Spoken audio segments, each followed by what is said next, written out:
오늘 우리에게 주신 하나님의 말씀은 구약 성경 신명기 33장 1절입니다.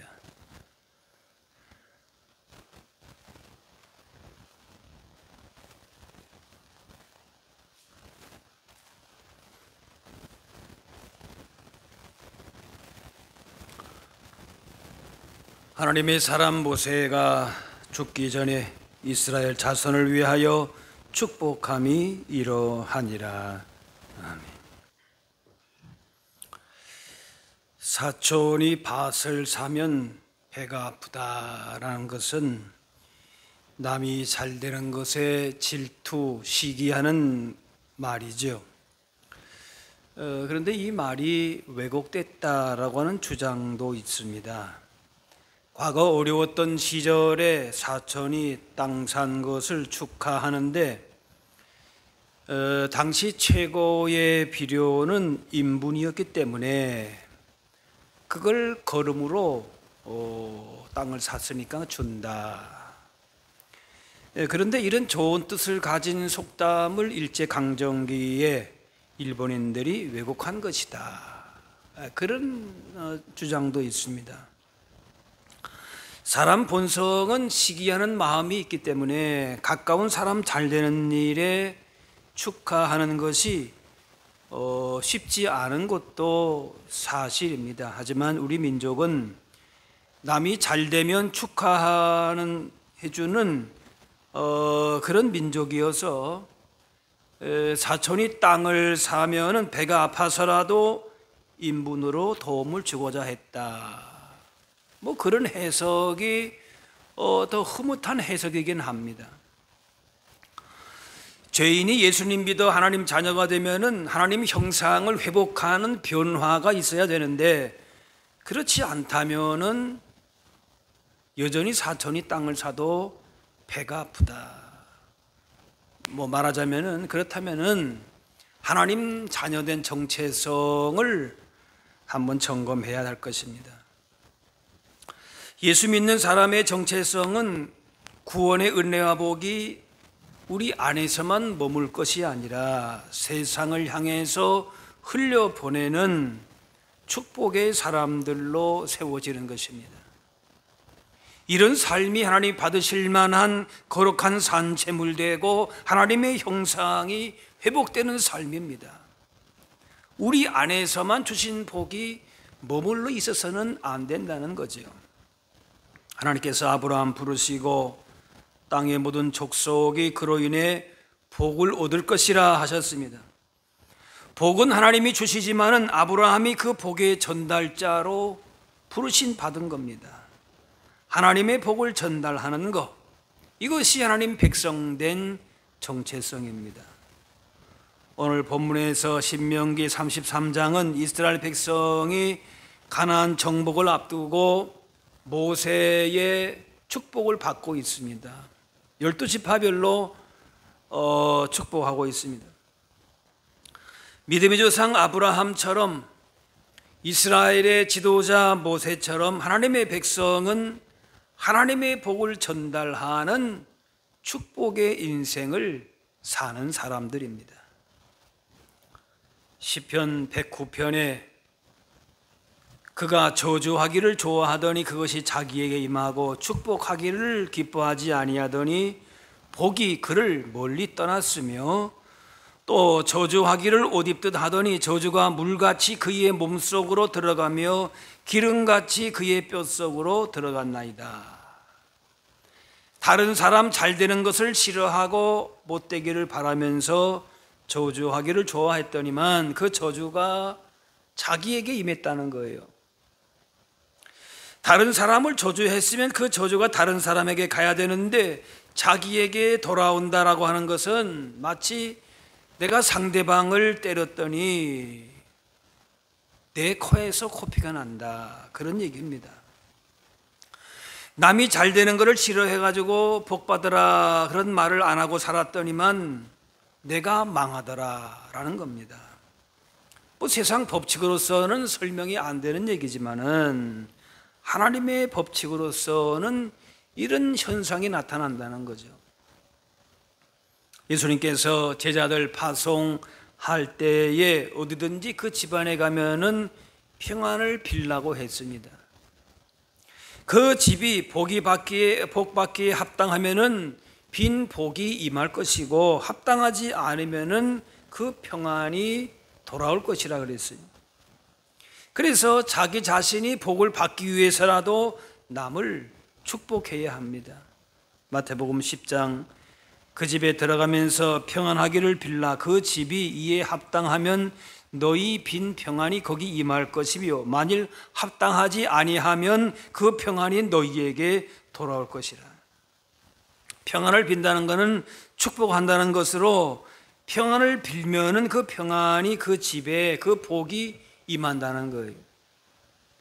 그 평안에 합당한 사람인가 합당하지 않은 사람인가 우리는 판단이 되겠죠. 아유, 저 사람은 좀처럼 축복하고 싶지 않다, 내 마음에 안 들어, 그냥 외면하고 싶어요.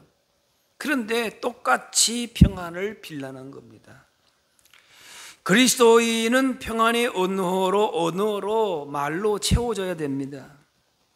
따뜻한 말 한마디에 상처 입은 영혼이 위로를 얻고, 또 모진 말 한마디가 사람을 낙심케 하고 병들게 합니다. 입에서 나오는 말들이 살리는 말들이 되어야 합니다.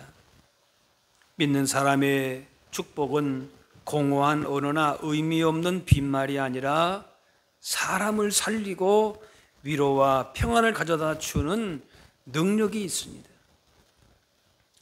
제자들이 대상을 가리지 않고 평안을 빌지만 싫다고 거부하는 사람들이 있을 수가 있습니다. 그런 경우에 그 빈 평안은 허공에 사라지는 것이 아니라 그 평안이 돌아온다는 거예요. 다른 사람에게 빈 축복이 받아들이지 못해서 돌아오면서 스스로 축복한 것이 된 것이란 말이죠. 그렇기 때문에 축복하는 것은, 평안을 비는 것은, 선을 행하는 것은 결코 헛되지 않습니다. 내가 복 받으려고만 하는 그런 의도를 가지고, 목적을 가지고 축복한다면은 그거는 불순한 동기일 수 있지만은, 다른 사람이 복 받는 것을 원해서 그것은 축복하는 것은 아닌 것이겠죠. 사랑하지 않으면서 긍휼히 여기는 마음이 없으면 상대방 잘 되기를 바라는 이 축복의 언어가 나올 수가 없습니다. 자기가 자신을 축복하는 것은 이기적인 발상일 수 있어도, 다른 사람을 축복하는 것은 사랑과 긍휼에 근거한 선한 행동입니다. 그렇기 때문에 복을 비는 이 축복의 행위가 복 주시는 하나님 마음에 들어야 효력이 있는 것입니다. 빌립보 2장에 보면은 그리스도 안에 무슨 권면이나 사랑에 무슨 위로나 성령의 무슨 교제나 긍휼이나 자비가 있거든 뜻을 합하여 한 마음을 품으라 그랬어요. 이것이 그리스도 예수의 마음이다 그랬습니다. 사랑의 위로나 권면이나 긍휼, 겸손 등은 예수님의 마음이에요. 우리가 받은 사랑, 우리가 품어야 될 마음이 이 마음인 것이죠. 그래서 예수님의 마음을 알고 그 사랑을 안다면은 축복하는 사람이 되는 것이, 이웃을 내 몸처럼 사랑한다라고 하는 것은 이런 하나님의 사랑과 예수님의 마음이 확장되는 것입니다. 그런데 이렇게 긍휼과 사랑의 마음은 있지만은 축복의 언어가 없을 수가 있습니다. 사실 이것이 우리에게 문제이기도 합니다. 마음은 있는데 표현이 안 된다라는 것이에요. 마음속에 있는 말과 행동을 밖으로 나오게 해야 그것이 그 사람을 살리고 복이 되고 또 생명을 얻게 되는 것이지요. 그래서 우리 안에 주신 하나님의 복이 있고 사랑이 있고 평안함이 있으면은 그것이 밖으로 나와야 되는 것이지요. 그냥 머물러 있을 수가 사실은 없는 것이라 할 수 있습니다. 병 속에 있는 씨앗은 그 안에만 있으면은 100년이 지나도 꽃이 피지 않지요. 땅에 심겨야 싹이 나서 꽃을 피우고 열매도 맺습니다. 아무리 마음속에 사랑과 긍휼이 있어도 그게 밖으로 나오지 않으면은 아무 능력도 선한 결과도 얻을 수가 없습니다. 우리 안에 있는 그리스도 예수의 사랑과 마음과 그 평안함과 위로와 그 복이 우리의 언어와 행동을 통해서 나올 때에 그것이 열매를 맺는 것이죠. 그래서 우리가 특별히 축복의 언어가 중요합니다. 누군가를 축복하는 것은 참으로 아름다운 모습인데, 오늘 모세의 축복도 있지만은 야곱의 축복이 있습니다. 창세기 48장에 보게 되면은 내가 그들에게 축복하리라, 그 자녀들에게 야곱이 축복하는 내용이 나옵니다. 야곱이 이렇게 축복할 수 있었다라고 하는 것은 하나님을 만났기 때문에, 인격적으로 하나님의 사랑과 그 복을 알았기 때문에 그렇게 축복할 수 있었습니다. 축복의 원천 대신 하나님을 만난 사람으로 그런 축복의 인생이 된 것입니다.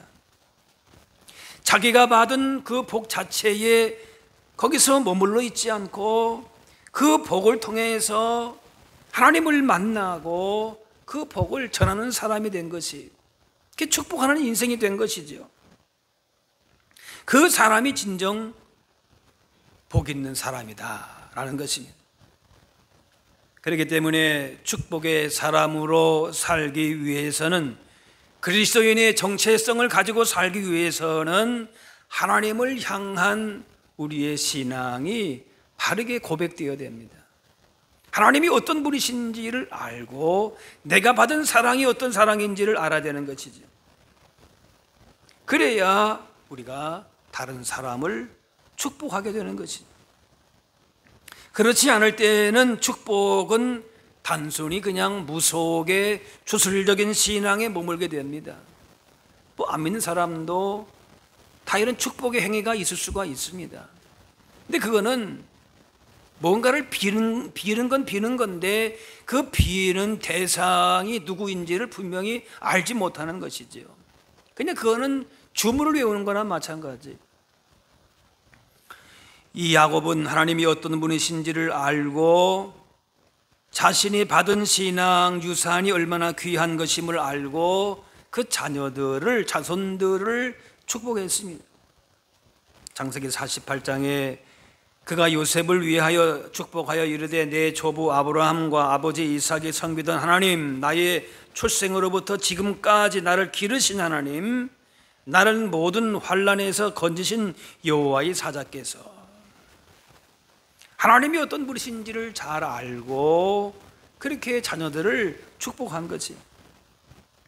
야곱은 본래 꾀가 많고 수단 방법 가리지 않고 자기 인생을 주도 면밀하게 계획하고 노력하고 그렇게 성취한 사람인 것이지. 자기 주도적인 사람이었습니다. 그런 야곱이 야복강에서 하나님을 만난 후에 인생의 열쇠를 쥐고 있는 것은 자기 자신이 아니라 하나님이심을 깨닫고 자기의 이기적인 삶을 내려놓고 축복의 사람으로 살게 됩니다. 그 가운데 주어진 하나님의 사랑과 복을 그 안에만 머물러 있지 않고 이렇게 흘려보냈다는 것이,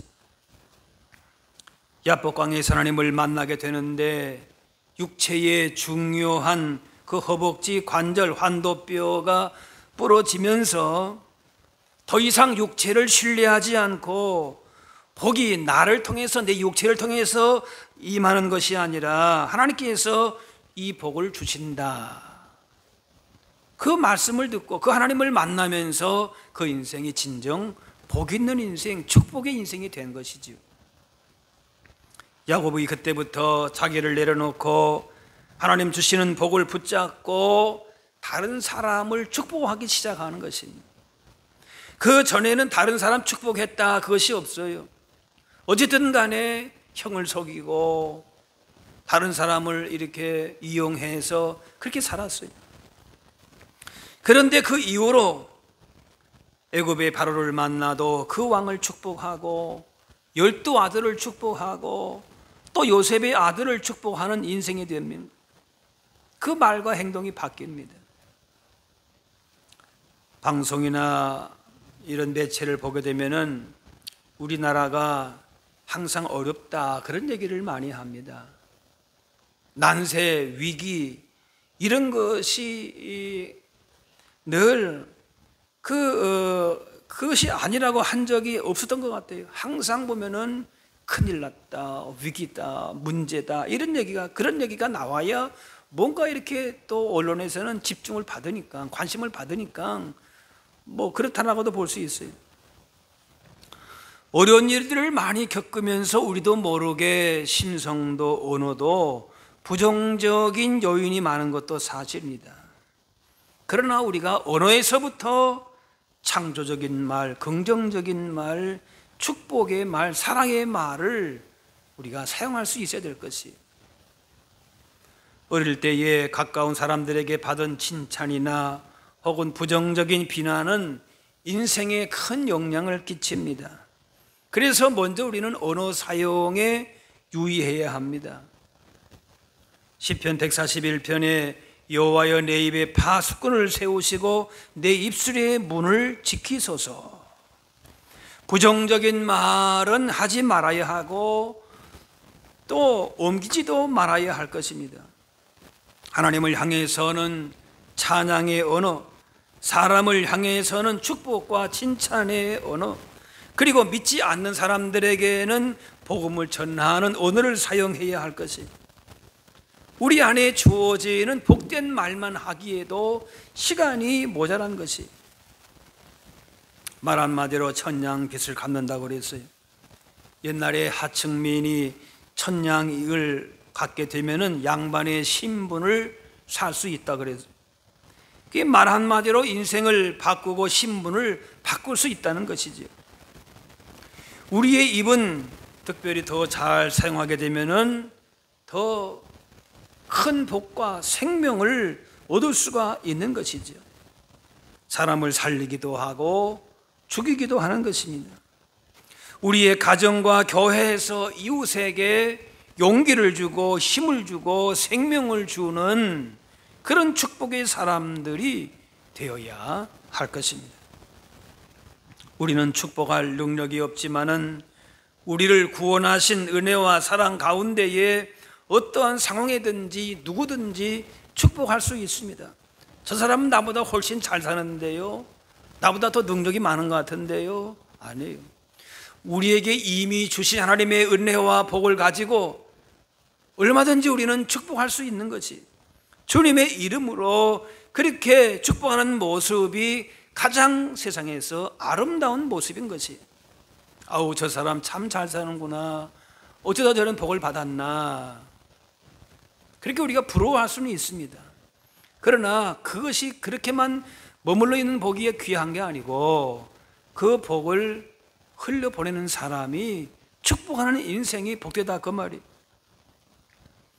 위기 가운데서도 하나님을 만나 축복의 사람으로 변화된 야곱과 같이, 또 하나님의 능력으로 애굽의 압제에서 벗어나서 가나안까지 인도하면서 각 지파를 축복하고 있는 모세같이 우리의 인생 가운데에 하나님을 만나서 축복의 인생길로 걸어갈 수 있어야 진정 복 있는 사람인 것입니다. 우리의 소유를 세상 기준으로 볼 때에는 부족할 수 있어도 이미 주어진 복을 생각하면은 누구든지 얼마든지 축복할 수 있습니다. 주님께서 주신 축복의 말과 섬김과 그 기도는 아무리 많이 해도 부족하지 않습니다. 내가 이렇게 축복하는데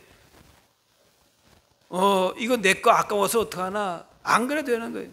얼마든지 우리가 축복할 수 있는 것들이 있다는 거예요.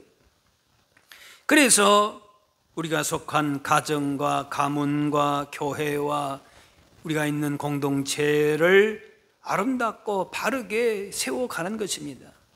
여러분, 이번 추석 명절에 만나는 특별히 가족들에게 이런 축복의 인생, 축복의 사람들로 주신 복을 흘려보낼 수 있기를 바랍니다. 야고보 사도는 특별히 혀를, 절제되지 않은 혀를 지옥불이다 이렇게 비유했습니다. 지옥불이다.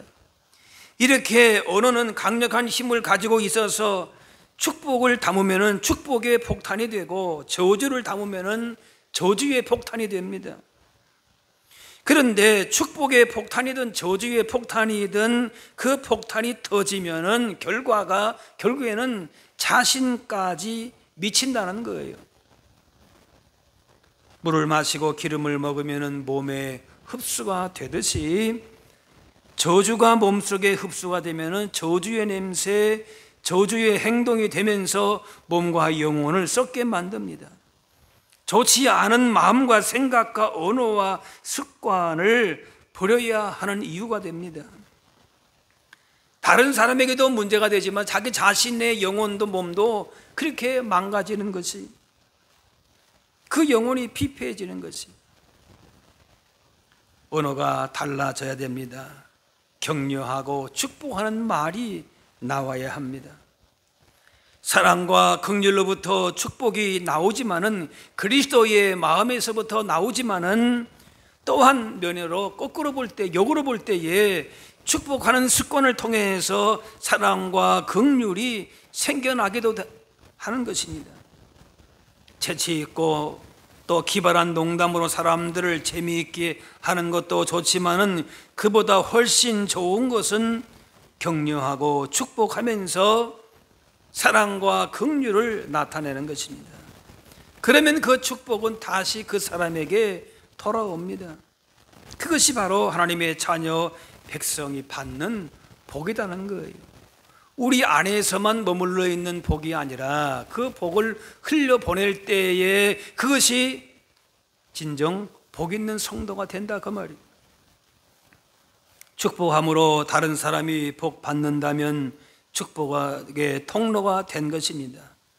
받은 복을 감추고 숨기기만 하는 것이 아니라 나누고 흘려보낼 때에 그것이 복받은 모습이, 요셉처럼 담을 뛰어넘는 무성한 가지가 되어서 내 집을 넘어서 이웃까지 복되고 가는 곳마다 복되게 하는 축복의 사람으로 우리의 영적인 지경이 확장이 되는 것이. 이스라엘의 사해에는 들어오는 물은 있어도 나가는 물이 없어서, 그래서 염도가 너무 높으니까 사람이 둥둥 뜰 정도로, 그래서 물고기가 살지 못하는 사해, 죽은 바다입니다.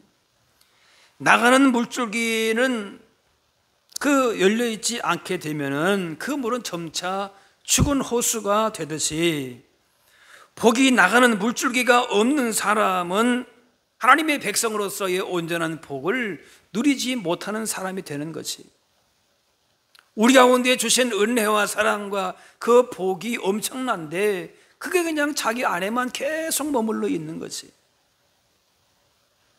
잘 받아 누리는 것도 복이지만, 내 자신이 복된 것도 그것도 은혜이지만, 받은 것을 잘 흘려보내는 것이 그게 진정한 복인 것이, 나가는 물줄기가 있어야 되는 것이, 그래야 물이 살아나고 생명이 살아나듯이 잘 흘려보내는 사람이 복 있는 사람이 되는 것이, 우리로 하여금 복의 통로가 되지 않고 그냥 저장고로서 쌓이기만 하게 되면은 결국에는 그 웅덩이도 썩게 되고 터진 웅덩이가 되어서 받은 복도 변질되게 되는 것이, 샘물을 퍼내면 퍼낼수록 더 맑고 많은 생수가 솟는 것처럼 우리에게 임한 복도 나누면 나눌수록 풍성하게 되는 것이, 나의 것만을 채우려고 남의 것을 취하고 치열하게 경쟁하고 싸우는 것이 이 세상이지만은, 우리는 이미 받은 복을 잘 흘려보내는 그런 축복의 통로가 될 때에, 축복의 인생이 될 때에 나도 복될 것이고 하나님이 거룩하신 뜻과 영광을 나타내는 진정 복 있는 인생을 살게 되는 것입니다. 야곱은 임종을 앞두고 12아들을 축복합니다. 오늘 모세도 이제 가나안 앞에서 땅을 바라보면서 이제 그의 임종을 사실은 앞두고 축복하고 있습니다. 그런데 특별히 이 야곱은 뭔가 하면은 애굽에서 피난 왔을 때에 야곱의 가족이 70명이었어요. 그런데 가나안 땅에 이제 들어가게 될 때에는 장정만 60만 명이 되는 그런 놀라운 기적 같은 일로서 가나안 땅에 들어가게 되었습니다. 요셉 개인도 야곱도 개인적으로 복을 받았지만은 진정한 복은 그 받은 복이 담장을 넘어간 그 안에만 있는 게 아니고 그걸 넘어간 가지가 되어서 이웃과 주변 전체를 복되게 하고 또 나라와 민족을 살리는 그런 축복의 가지가 된 것처럼 바로 우리의 성도의 인생도 그런 축복된 인생이 되어야 할 줄로 믿습니다. 창세기 49장에 요셉의 팔은 도리어 굳세며 그의 팔은 힘이 있으니 이는 야곱의 전능자 이스라엘의 반석인 목자의 손을 힘입음이라. 축복의 인생이 된 동력은 어디에 있는가?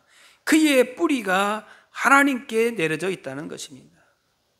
그의 모든 복은 하나님에게 기반되고 있는 것입니다. 그래서 창세기 41장에도 보면은 바로가 그의 신하들에게 이르되 이와 같이 하나님의 영에 감동된 사람을 우리가 찾을 수 있으리요. 노예로 권력도 없고 물질도 자유도 없었지만은 하나님의 영에 감동된 사람으로서 그렇게 하나님을 가까이 모시고 살면서 샘 곁에 무성한 가지가 되어서 많은 사람을 복되게 하는 인생이 되었던 것입니다. 우리의 삶의 기초가 하나님께 있기 때문에 하나님의 사랑을 받은 자들이 되었기 때문에 시냇가에 심긴 나무와 같이 가지가 담을 넘어서 풍성한 열매를 맺게 되고 많은 사람을 복되게 하는 인생이 된 것입니다. 나를 위해서만 사는 이기적인 삶은 욕심이고 탐심이지만은 남에게 유익되거나 하나님의 영광이 되거나 모든 사람에게 기쁨이 되는 축복의 인생은 우리가 욕심낼 필요가 있습니다. 여호와께서 요셉을 위하여 그 애굽 사람의 집에 복을 내리심으로 여호와의 복이 그의 집과 밭에 있는 모든 소유에 미친지라. 요셉을 위하여, 요셉 때문에 그런 의미가 됩니다. 그 가정의 담을 넘어서 민족의 담을 넘어서 열방을 끌어안는 인생, 바로 요셉과 모세의 인생인 것입니다. 이런 축복의 인생을 살아가실 수 있게 되기를 바랍니다. 사랑하는 마음과 긍휼이 없는데 어떻게 축복하겠는가? 그렇게 생각할 수 있지만은 그러나 우리는 우리의 본성에 시키는 대로 사는 사람들이 아닙니다. 고린도후서 5장에 누구든지 그리스도 안에 있으면 새로운 피조물이라 이전 것은 지나갔으니 보라 새 것이 되었도다. 이제 우리는 그리스도 안에서 새로운 피조물로 복 있는 인생을, 축복의 인생을 살아가야 할 줄로 믿습니다. 쉽지는 않습니다. 바울처럼 나는 날마다 죽는다 그랬어요. 내 중심의 인생, 탐욕과 욕심에 매여 사는 우리 안에만 복을 가두려고 하는 그런 인생에 머물려고 하는 것이 우리의 본성이, 우리의 힘과 노력으로서는 이런 죄악된 본성을 거슬러 산다는 것이 불가능합니다.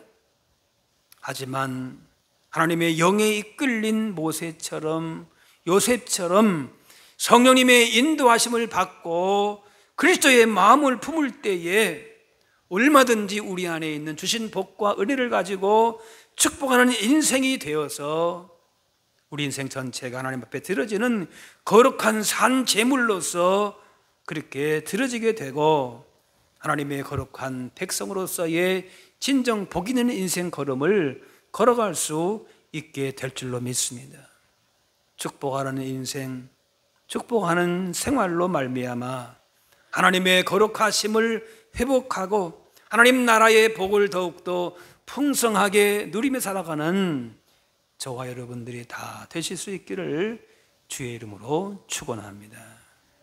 기도하겠습니다. 사랑의 하나님, 우리를 주님의 존귀한 백성으로 복 있는 하나님의 자녀로 불러주시고 그 귀한 은혜와 복을 누리게 하시니 감사합니다. 우리를 통하여 가는 곳마다 하나님께서 주시고자 하시는 복과 은혜를 우리 자신만 누릴 것이 아니라 나누고 전하는 축복의 통로, 축복하는 인생 되게 하여 주옵소서. 우리 가운데 주신 하나님 나라의 복음과 천국의 소망과 십자가 은혜와 사랑이 우리 안에만 머물지 않게 하시고 만나는 모든 사람들에게 전하여 주의 영광 나타내며 하나님의 나라 확장을 위해 쓰임 받게 하여 주옵소서. 감사드리오며 예수님의 이름으로 기도하옵나이다.